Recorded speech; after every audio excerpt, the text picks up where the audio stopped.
Bonjour à tous et bienvenue. Voici le sommaire de cette édition. Beaucoup d'ingrédients utilisés dans les produits capillaires chimiques sont agressifs et peuvent provoquer des réactions allergiques. Leur utilisation répétée serait nuisible au cuir chevelu et donc pour la santé. Le vaccin constitue un outil essentiel contre l'éradication de la pandémie de Covid-19. Au Bénin, le nombre de cas continue d'augmenter. Les campagnes de vaccination suivent leur cours dans tous les départements. Il touche près d'une femme sur 10 dans le monde entier, se manifeste de diverses manières. Le syndrome des ovaires polykystiques, un trouble hormonal pouvant conduire à l'infertilité. Nous en parlons dans cette édition.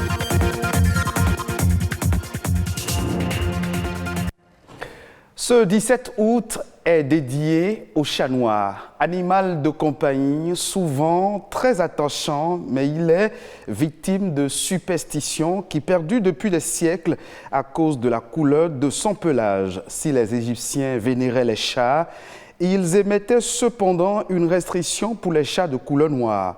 Le même comportement envers ce félin s'observe aussi au Bénin, car le noir était associé au diable et au mal, un symbole de sorcellerie, d'esprit malin et de malfaisant. Pour ne pas laisser perdurer cette superstition, le monde entier célèbre ce 17 août la journée internationale du chat noir, une journée pour mettre en avant ces félins et inciter les particuliers à les adopter. Un autre élément dans cette édition, toutes les femmes adorent se faire belles, mais certaines d'entre elles n'hésitent pas à recourir aux produits chimiques pour se coiffer ou se tresser. Elles ignorent ainsi les conséquences que ces produits pourraient entraîner sur le cuir chevelu et par ricochet sur la santé. Chabel Johnson et Ulvaeus Balogun se sont intéressés au sujet. Voici leur reportage. Les cheveux sont divers et variés. Tout comme la peau, ils nécessitent un grand soin.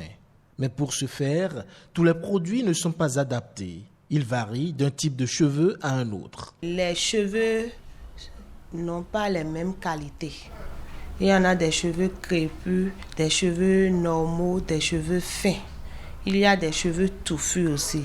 Ce n'est pas tous les produits qu'on utilise pour les cheveux. Parfois, des produits pour les cuirs chevelus sont à part. Des produits pour les cheveux aussi sont à part. Parce qu'il y a des produits, quand tu mets, ça enlève les cheveux. En effet, beaucoup d'ingrédients utilisés dans les produits capillaires chimiques sont agressifs et peuvent provoquer des réactions allergiques plus ou moins graves. Leur utilisation répétée peut donc intoxiquer le cheveu, le rendant terne, poisseux ou cassant. J'avais beaucoup de cheveux sur la tête. Quand je mettais les produits, ça donne de l'effet. Mais je ne supportais pas à cause des douleurs. Ça brûle. J'ai souvent les maux de tête et j'ai au niveau des yeux aussi des brûlures. Des fois, ça fait des plaies sur la tête. Et ça fait que nos cheveux aussi ne sont plus trop durs, quoi. Et ça se casse. Ça se casse trop vite aussi. Ça ne résiste plus comme si c'est naturel. Il y a des risques et on constate ça dans la population. La perte des cheveux au niveau des femmes, on constate que leur front à la longue, les cheveux disparaissent au niveau de leur front et il y a des cassures des cheveux et bon, la beauté commence à s'effriter. Face à ces effets secondaires, le choix des produits capillaires dans l'entretien des cheveux devient capital. Quand ce n'est pas conseillé par un dermatologue ou par une esthéticienne et que c'est des produits qui viennent du marché, il y a certains qui nuisent gravement à la santé. Les produits capillaires chimiques apparaissent alors comme un cocktail explosif d'ingrédients toxiques. Les spécialistes préconisent des rituels de soins à base de produits 100% naturels. Ce que je peux dire aux clientes, c'est surtout aux dames, c'est qu'elles peuvent prendre soin d'elles tout en étant naturelles, en utilisant des produits naturels. Il faut rester naturel. Et si un homme ne peut pas t'apprécier tel que tu es, ça veut dire qu'il ne te mérite pas. Et il faut apprendre à s'aimer avant que l'autre ne puisse nous aimer. Si prendre soin de ses cheveux et de son cuir chevelure est aussi important que prendre soin de sa santé, éviter autant que possible les produits capillaires chimiques dans l'entretien des cheveux serait le gage d'une chevelure qui respire la beauté et la santé. Le monde entier est aujourd'hui convié à la vaccination contre le Covid-19. Au Bénin, la campagne de vaccination a été lancée depuis le 29 mars 2021. À ce jour, quel est le point qu'on peut en faire? Le directeur de la vaccination et de la logistique à l'Agence nationale des soins de santé primaire a bien voulu répondre à cette question. Il rassure par ailleurs sur l'efficacité des vaccins. Suivons Landry Kouklé au micro de Rodrigue Babagbeto. Vous savez tout ce qui a été dit sur la vaccination Covid, les craintes aussi des effets secondaires. D'abord, comprendre que quand on dit efficacité, c'est la probabilité qu'une personne vaccinée ne développe plus des formes de la maladie. Et pour ce qui est des vaccins Covid qui ont été développés, dans l'ensemble, l'efficacité est satisfaisante. En moyenne, pour ce que j'ai lu, pour les formes graves qui amènent nos hospitalisations, des efficacités qui avoisinent les 90%. Donc, c'est-à-dire qu'on a 90% de chances de ne pas aller se faire hospitaliser ou de faire des formes graves quand on est vacciné. C'est énorme en matière de vaccination parce que les efficacités varient souvent entre 80 et 95. Donc là, on est vraiment dans des taux très élevés. La vaccination Covid n'est pas différente de la vaccination à laquelle nous sommes habitués. Et la campagne de vaccination, effectivement démarrée depuis la fin du mois de mars, évolue. Elle a démarré très timidement. C'était vraiment assez faible l'engouement de la population au début, ce qui est compréhensible avec les fausses informations qui circulaient en rapport avec la vaccination Covid. Mais depuis quelques semaines, 2 à 3 semaines, nous avons vu que la confiance revient auprès des populations et nos sites de vaccination commencent pas à être vraiment envahis par les demandeurs de vaccination Covid. Au départ, les chiffres étaient vraiment bas, 10 000, 20 000, mais là, avec les tendances actuelles, je pense que nous avons franchi déjà les 70 000, comme vous le savez. Nous sommes déjà certainement au-delà des 80 et nous allons certainement dans les jours à venir atteindre les 100 000 personnes. Et aller plus que ça même, parce que nous avons suffisamment de vaccins dans le pays et nous encourageons à ce que les gens aujourd'hui aillent en confiance se faire vacciner. On reste toujours dans le domaine de la santé pour parler cette fois-ci du syndrome des ovaires polykystiques, également appelé dystrophie ovarienne. Ce syndrome touche près d'une femme sur 10 dans le monde entier. Ce trouble hormonal, cause d'infertilité, engendre des symptômes très variables d'une femme à une autre. Zaïd Olatunji, gynécologue obstétricien, en parle dans ce reportage signé Amadina Niambosso. Pathologie endocrinienne la plus fréquente chez la femme, le syndrome des ovaires polykystiques touche les femmes de 15 à 40 ans et il constitue la principale cause des troubles de la fertilité.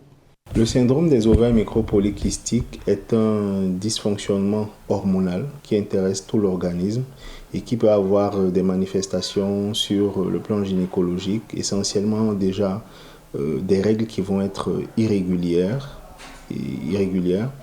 et une élévation du taux de testostérone des hormones mâles, en fait d'androgènes dans l'organisme, et l'apparition à l'échographie sur des ovaires de petits sacs liquidiens qu'on appelle des microkystes en nombre important. L'origine du syndrome des ovaires polykystiques n'est pas encore bien connue, mais les symptômes varient d'une femme à une autre. Ce qui va amener les femmes en consultation le plus souvent, ce sont des règles irrégulières et souvent une difficulté à tomber enceinte. Pourquoi les règles vont être irrégulières ? C'est parce qu'en fait, il n'y aura pas d'ovulation. Et quand il n'y a pas d'ovulation, il n'y a pas de corps jaune. Le corps jaune sécrète une hormone qu'on appelle la progestérone. Et c'est la chute du taux de progestérone qui déclenche l'apparition des règles.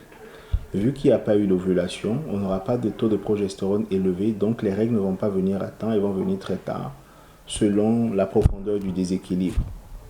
35 jours pour certaines, 40, 2 mois, 3 mois, peut-être 6 mois pour d'autres. Donc, c'est ce qui fait qu'on a ces règles en fait qui sont irrégulières. On sait que le surpoids a tendance à être aussi responsable. Le syndrome des ovaires polykystiques persiste toute la vie. Heureusement, des traitements existent pour accompagner les désirs de grossesse.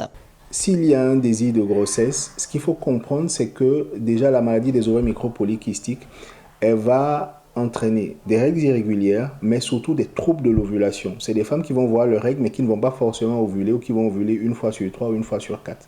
Donc une difficulté à tomber enceinte. Par rapport à ça, aujourd'hui, on a des médicaments, des molécules qui permettent de stimuler l'ovulation. Et en général, ça marche assez bien, à part quelques-unes qui vont peut-être devoir aller jusqu'à la fécondation in vitro. En dehors du désir de grossesse, on n'arriverait pas vraiment à traiter la maladie vu qu'on ne maîtrise pas sa cause. Ce qu'on va pouvoir faire, c'est de mettre des traitements hormonaux pour pouvoir régulariser les règles. Mais en général, dès qu'on les arrête des mois après, le déséquilibre se réinstalle. Il est également prouvé qu'un amaigrissement d'au moins 5% améliore les symptômes et favorise le rétablissement d'une ovulation. Dans la suite de cette édition, je vous invite à présent à suivre également en son et en images les informations ayant marqué l'actualité nationale ces dernières 48 heures au Bénin. Ulvaeus Balogun a signé La Nation en bref.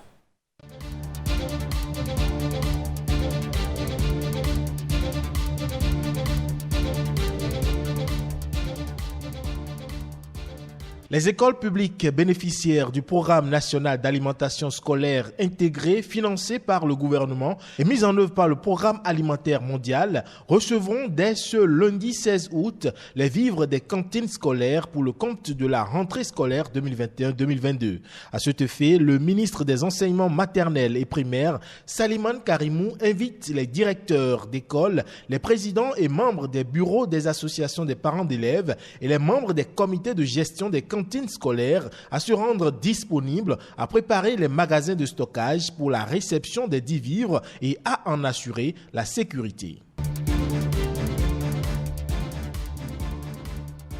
Et puis à partir de ce lundi 16 août démarre également la campagne d'orientation et de sensibilisation des nouveaux bacheliers au titre de l'année 2021. Les nouveaux bacheliers vont donc s'informer sur les filières de formation disponibles dans les universités publiques ainsi que leurs débouchés possibles. Ils seront également informés sur les conditions académiques d'admission et sur l'opération des choix des filières. Prévues pour durer jusqu'au vendredi 20 août, les séances d'orientation se tiendront dans les universités publiques et dans les chefs-lieux des 12 départements du Bénin.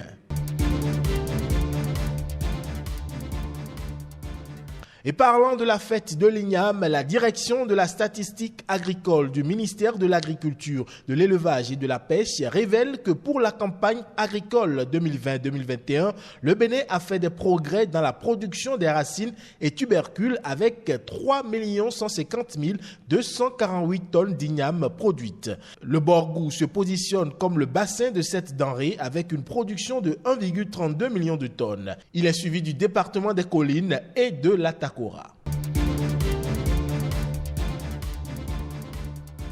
D'une centaine de cas par semaine il y a à peine 2 mois, le Bénin est passé actuellement à plus d'1 millier de cas détectés de Covid-19, a alerté le ministre de la Santé. Selon les récents chiffres donnés par Benjamin Humpati, le Bénin compte aujourd'hui plus de 10 000 cas de personnes ayant contracté le coronavirus. À l'en croire, les personnes détectées sont des sujets jeunes, a priori sans antécédents, mais dans la quasi-totalité des sujets non vaccinés. Et pour lui, seule la vaccination peut sauver de cette maladie.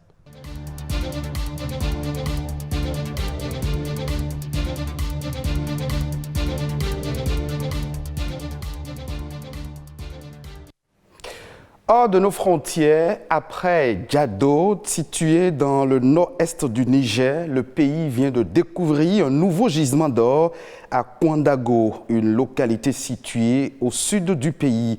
plus précisément à la frontière avec le Nigeria.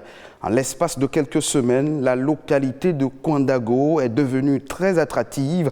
En attendant plus de précisions géologiques sur ce nouveau gisement, Maradi devient la 3e région du Niger à produire désormais de l'or. C'est la fin de cette édition d'information que vous pouvez retrouver sur le www.ortb.bj. Merci de votre fidélité.